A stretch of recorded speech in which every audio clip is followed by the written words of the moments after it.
Drugs मामले में दीपिका पादुकोण कल के बजाय परसों एनसीबी के सामने पेश होंगी और कल रकुलप्रीत सिंह से पूछताछ की जाएगी। ड्रग्स मामले में एनसीबी ने फैशन डिजाइनर सिमोन खंबाटा और रिया की मैनेजर श्रुति मोदी से पूछताछ की।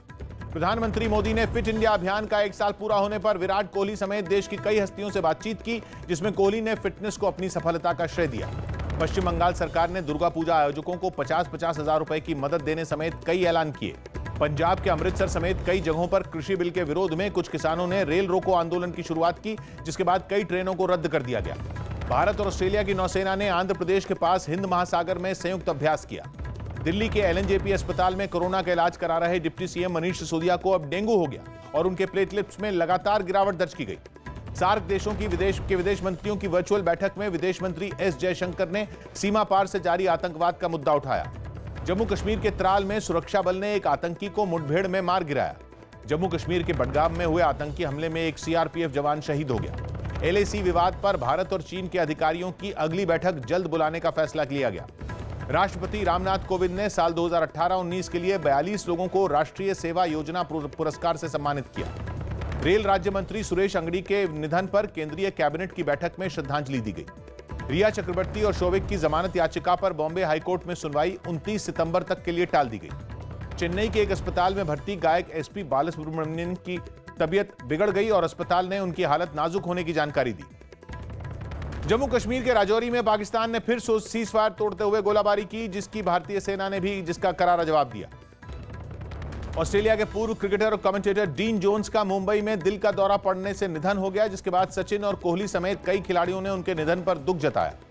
कंगना रनौत के दफ्तर में तोड़फोड़ के मामले में बॉम्बे हाईकोर्ट ने जवाब दाखिल नहीं करने पर बीएमसी को फटकार लगाई और पूछा कि तोड़फोड़ में तेजी दिखाई तो जवाब देने में देरी क्यों हुई। कृषि बिल के विरोध में यूथ कांग्रेस के कार्यकर्ताओं ने दिल्ली में मशाल जुलूस निकाला। महाराष्ट्र के मंत्री एकनाथ शिंदे की कोरोना रिपोर्ट पॉजिटिव आई। अमृता धवन को दिल्ली महिला कांग्रेस का नया अध्यक्ष बनाया गया। सीबीएसई के 12वीं के कंपार्टमेंट के नतीजे 10 अक्टूबर को आएंगे, जिसकी जानकारी सीबीएसई ने सुप्रीम कोर्ट को दी। पूर्वी दिल्ली में बने आदित्य मॉल के एक दफ्तर में आग लग गई। मुंबई में कुछ डिब्बे वालों ने एमएनएस प्रमुख राज ठाकरे से मुलाकात की और कोरोना संकट में आर्थिक मदद देने की मांग उठाई। मौसम विभाग के मुताबिक दिल्ली में सितंबर महीने में 21 मिलीमीटर से भी कम बारिश हुई, जो कि 16 साल में इस महीने की सबसे कम रही। दिल्ली हिंसा मामले में गिरफ्तार उमर खालिद को कड़कड़डूमा कोर्ट ने 22 अक्टूबर तक न्यायिक हिरासत में भेज दिया। दिल्ली के पास यूपी के गाजियाबाद में सुंदर भाटी गैंग के बदमाश सतवीर बंसल की 4 करोड़ की जमीन प्रशासन ने जब्त कर ली। दिल्ली के पास गुरुग्राम में हथियारों की तस्करी के आरोप में 2 लोग गिरफ्तार किए गए और उनके पास से कुछ हथियार भी बरामद हुए। मध्य प्रदेश के गृह मंत्री नरोत्तम मिश्रा ने बयान दिया कि वो मास्क नहीं पहनते, हालांकि बाद में उन्हें इस पर माफी मांगनी पड़ी। यूपी के आगरा में पीएनबी की एक ब्रांच में आग लग गई। उत्तराखंड के पिथौरागढ़ में इस सीजन की पहली बर्फबारी हुई। दिल्ली के प्रगति मैदान के पास एक कार जलकर राख हो गई। छत्तीसगढ़ के राजनांदगांव में नक्सलियों ने सड़क बनाने के काम में लगी कुछ गाड़ियों को आग के हवाले कर दिया।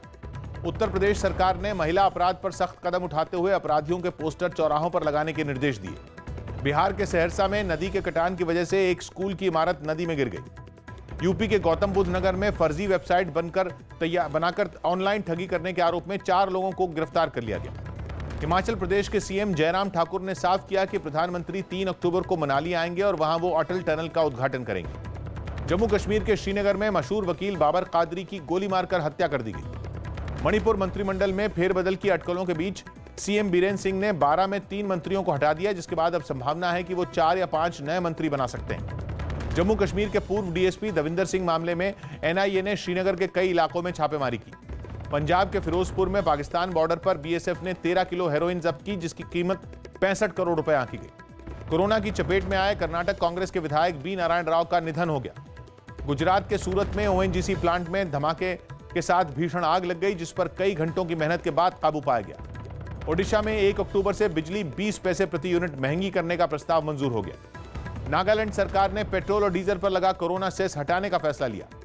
पश्चिम बंगाल के दार्जिलिंग में पहाड़ खिसकने से नेशनल हाईवे 31 और 10 पर मलबा भर गया, जिससे कई घंटों तक ये दोनों हाईवे बंद रहे। आंध्र प्रदेश के सीएम जगन मोहन रेड्डी और कर्नाटक के सीएम बीएस येडियुरप्पा ने तिरुमला के वेंकटेश्वर स्वामी मंदिर में पूजा की। जम्मू कश्मीर में 3.7 तीव्रता के भूकंप के झटके महसूस किए गए। मुंबई के पास भिवंडी में हुए इमारत हादसे में मरने वालों की संख्या बढ़कर 41 हो गई। त्रिपुरा की राजधानी अगरतला में नौकरी से निकाले गए कई टीचरों ने प्रदर्शन किया, लेकिन इस दौरान उनकी पुलिस से झड़प हो गई, जिसमें कई लोग घायल हो गए। पंजाब के मोहाली में एक इमारत के ढह जाने से 3 लोगों की मौत हो गई। आंध्र प्रदेश के विजयवाड़ा में कुछ बीजेपी कार्यकर्ताओं ने प्रदेश के मंत्री के वेंकटेश्वर राव के खिलाफ प्रदर्शन किया और पीएम पर दिए उनके बयान के लिए नाराजगी जताई। केरल के कोच्चि में सोना तस्करी मामले में एनआईए ने पूर्व आईएएस अधिकारी एम शिवशंकर और आरोपी स्वप्ना सुरेश से फिर पूछताछ की। पंजाब के बठिंडा में कुछ आम आदमी पार्टी के कार्यकर्ताओं ने सुखबीर सिंह बादल के दौरे के खिलाफ प्रदर्शन किया। बेंगलुरु में लेफ्ट से जुड़े संगठन सीटू ने श्रम कानूनों में किए गए बदलाव के खिलाफ प्रदर्शन किया गया। असम में सब इंस्पेक्टर की परीक्षा के पेपर लीक मामले में सीआईडी ने गुवाहाटी में पूर्व डीआईजी के घर पर छापा मारा। जोधपुर जेल में बंद रेप के दोषी आसाराम की बैरक से एक मोबाइल बरामद किया गया। सार्क देशों के विदेश मंत्रियों की बैठक में पाकिस्तान ने कश्मीर पर संयुक्त राष्ट्र के प्रस्ताव को लागू करने की मांग की, जिसके जवाब में भारत ने साफ कर दिया कि कश्मीर के आंतरिक मामले में दखल का पाकिस्तान को कोई अधिकार नहीं है। पाकिस्तान की इमरान सरकार 15 नवंबर को पीओके के गिलगित बाल्टिस्तान में विधानसभा चुनाव कराएगी।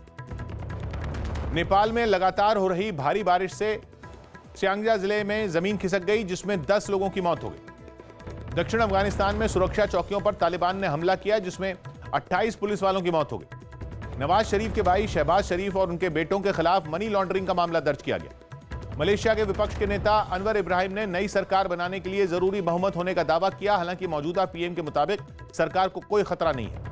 यूरोपियन यूनियन ने बेलारूस के नए राष्ट्रपति अलेक्जेंडर लुकाशेंको को मान्यता देने से इनकार कर दिया।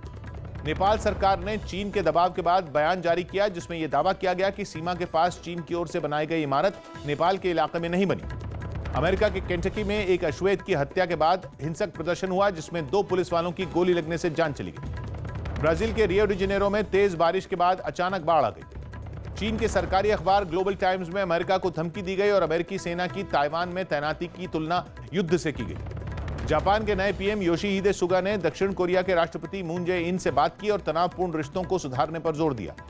रूस के साथ 10 देशों की सेनाओं के अभ्यास के जवाब में अमेरिका ने यूक्रेन और ब्रिटेन की सेनाओं के साथ अभ्यास किया। सार्क के विदेश मंत्रियों की बैठक में पाकिस्तान ने 19वां सार्क सम्मेलन करवाने की मांग की, लेकिन इसे ठुकरा दिया गया। पाकिस्तान और अफगानिस्तान में हल्के भूकंप के झटके महसूस किए गए। बुल्गारिया की राजधानी सोफिया में भ्रष्टाचार के मुद्दे पर सरकार के खिलाफ फिर प्रदर्शन किया गया, जिसमें प्रदर्शनकारियों और पुलिस में झड़प हो गई। केरल के पालक्काड में पेप्सिको ने मजदूरों पर लगातार हड़ताल करने का आरोप लगाया और अपना कारखाना बंद करने का ऐलान किया। सेंसेक्स 1115 की भारी गिरावट के साथ 36,554 पर बंद हुआ, जबकि निफ्टी 326 अंक फिसलकर 10,806 पर पहुंच गया। आईपीएल में मुंबई इंडियंस ने कोलकाता नाइट राइडर्स को 49 रन से हरा दिया। आईपीएल में किंग्स 11 पंजाब और रॉयल चैलेंजर्स बैंगलोर के बीच मुकाबला जारी है। बांग्लादेश के तेज गेंदबाज अबू जायद की श्रीलंका दौरे से पहले कोरोना रिपोर्ट पॉजिटिव आई। ऑस्ट्रेलिया के क्रिकेटर बेन कटिंग ने T20 लीग बिग बैश की टीम सिडनी थंडर्स के साथ 2 साल का करार किया। इंटरनेशनल ओलंपिक कमेटी ने उम्मीद जताई कि बिना वैक्सीन के भी टोक्यो ओलंपिक्स का आयोजन किया जा सकता है। आईपीएल में कल चेन्नई सुपर किंग्स और दिल्ली कैपिटल्स के बीच दुबई में मुकाबला होगा। खबर है कि दिल्ली कैपिटल्स के क्रिकेटर आर अश्विन अब तक चोट से उबर नहीं पाए हैं और उनका अगले मैच में खेलना तय नहीं है। टेनिस खिलाड़ी अंकिता रैना भी फ्रेंच ओपन के क्वालिफायर मुकाबले में हार कर बाहर हो गई। फुटबॉलर लुइस सुआरेज ने स्पेन के क्लब बार्सिलोना छोड़कर एटलेटिको मैड्रिड के साथ करार कर लिया। खबर है कि सलमान खान बिग बॉस की अपनी फीस में कटौती करने के लिए तैयार हो गए, ताकि कोरोना संकट में टीम के बाकी लोगों को पूरा वेतन मिल सके। फिल्म नेल पॉलिश में काम करने वाले 2 अभिनेता कोरोना पॉजिटिव पाए गए, जिसके बाद अर्जुन रामपाल का भी कोरोना टेस्ट कराया गया। निर्देशक सुभाष घई 31 साल बाद अनिल कपूर और जैकी श्रॉफ के साथ फिल्म बनाएंगे, जिसमें मर्डर मिस्ट्री के साथ कॉमेडी भी होगी और उसका नाम रामचंद्र किशनचंद होगा। कंगना रनौत की अगली फिल्म की शूटिंग जल्द ही मध्य प्रदेश की एक कोयला खदान में शुरू होगी। सोनू सूद अब 18 साल तक के बच्चों के हार्ट सर्जरी में मदद करेंगे, जिसके लिए उन्होंने टोल फ्री नंबर जारी किया। सीरियल इश्क में मरजावा 2 में काम करने वाले अभिनेता राहुल सुधीर कोरोना की चपेट में आ गए। शाहिद कपूर 30 सितंबर से देहरादून में अपनी अगली फिल्म जर्सी की शूटिंग शुरू करेंगे। अभिनेत्री सई मंजरेकर 26/11 हमले में शहीद हुए मेजर संदीप उन्नीकृष्णन की जिंदगी पर बनने वाली फिल्म में काम करेंगी। अमेरिकी गायक ज़ैन मालिक की दोस्त और मॉडल जीजी हडीड ने एक बेटी को जन्म दिया। खबर है कि शाहिद कपूर ने नेटफ्लिक्स के साथ कई प्रोजेक्ट के लिए 100 करोड़ का करार किया। अक्षय कुमार स्कॉटलैंड में बेल बॉटम की शूटिंग खत्म करने के बाद अगले महीने पृथ्वीराज की शूटिंग शुरू करेंगे। कोरोना संकट की वजह से फिल्म फेस्टिवल नवंबर के बजाय अगले साल जनवरी में गोवा में होगा। नवाजुद्दीन सिद्दीकी की पत्नी आलिया ने वर्सोवा पुलिस स्टेशन में नवाजुद्दीन के खिलाफ रेप और धोखाधड़ी की शिकायत दर्ज कराई। ड्रग्स मामले में एनसीबी ने टीवी कलाकार सनम जौहर और उनकी दोस्त अबिगेल पांडे से आज भी पूछताछ की। कन्नड़ अभिनेता आर सुधाकर का बेंगलुरु में दिल का दौरा पड़ने से निधन हो गया और तमिल अभिनेता से नेता बने विजयकांत की कोरोना रिपोर्ट नेगेटिव आई, जिसके बाद अब जल्द उन्हें चेन्नई के अस्पताल से छुट्टी मिल जाएगी।